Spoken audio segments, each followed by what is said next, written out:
छांगुर को लेकर लगातार नए खुलासे हो रहे हैं। अब छांगुर का पनामा कनेक्शन भी सामने आया है, जहां से मनी लॉन्ड्रिंग के जरिए करोड़ों का खेल खेला जा रहा था। ईडी की टीम पूरे मामले की पड़ताल कर रही है।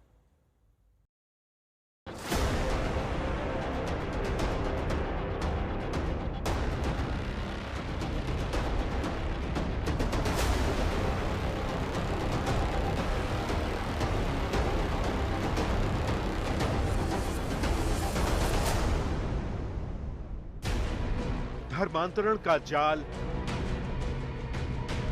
आतंकी गतिविधियों से कनेक्शन, विदेश से फंडिंग, लड़कियों का अपहरण। छांगुर बाबा के खिलाफ आरोपों की एक लंबी लिस्ट है, जिस पर रोज नए खुलासे हो रहे हैं। बाबा का नेटवर्क सिर्फ यूपी के बलरामपुर तक सीमित नहीं है। दुबई से लेकर पनामा तक और पाकिस्तान से लेकर नेपाल बॉर्डर तक कनेक्शन के एक के बाद एक सबूत सामने आ रहे हैं। बलरामपुर में धर्मांतरण की इस फैक्ट्री को तो बुलडोजर ने जमींदोज कर दिया है, लेकिन अब उस नेटवर्क को तोड़ने की तैयारी है जो कई देशों तक फैला हुआ है। पुलिस एजेंसी से लेकर ईडी तक बाबा के हर राज को बाहर निकालने की कोशिशों में जुटी हुई है। धर्मांतरण का चक्रव्यूह रचकर मासूम लड़कियों को फंसाने और फिर धर्म बदलवाकर करोड़ों की फंडिंग पाने वाले छांगुर बाबा के पापों का हिसाब हो रहा है। छांगुर बाबा के धर्मांतरण नेटवर्क की परतें अब अंतर्राष्ट्रीय फाइनेंशियल लेवल तक पहुंच गई हैं। आज तक के हाथ लगे दस्तावेजों से एक बड़ा खुलासा हुआ है।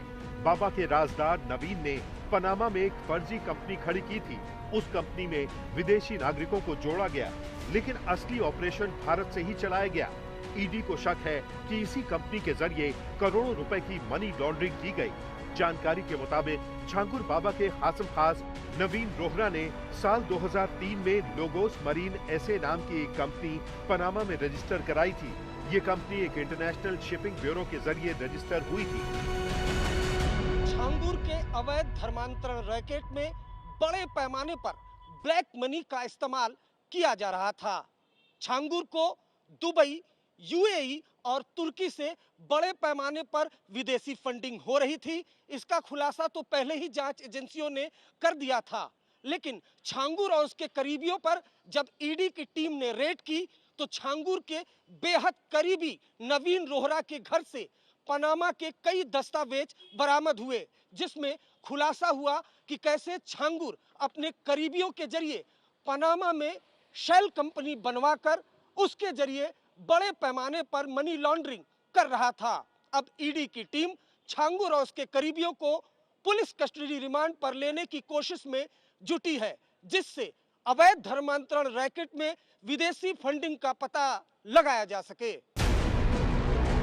उधर छांगुर के भतीजे सबरोज पर प्रशासन की टेढ़ी नजर है। अवैध धर्मांतरण मामले में सबरोज को एटीएस गिरफ्तार कर चुकी है। अब तैयारी है बुलडोजर एक्शन की, जहां एक सरकारी जमीन पर सबरोज का मकान बना हुआ है। अतिक्रमण हटाने के लिए प्रशासन ने सबरोज के परिजनों को नोटिस दिया है, जिसके बाद अब एक्शन का प्लान है। लखनऊ से कुमार अभिषेक के साथ आज तक ब्यूरो।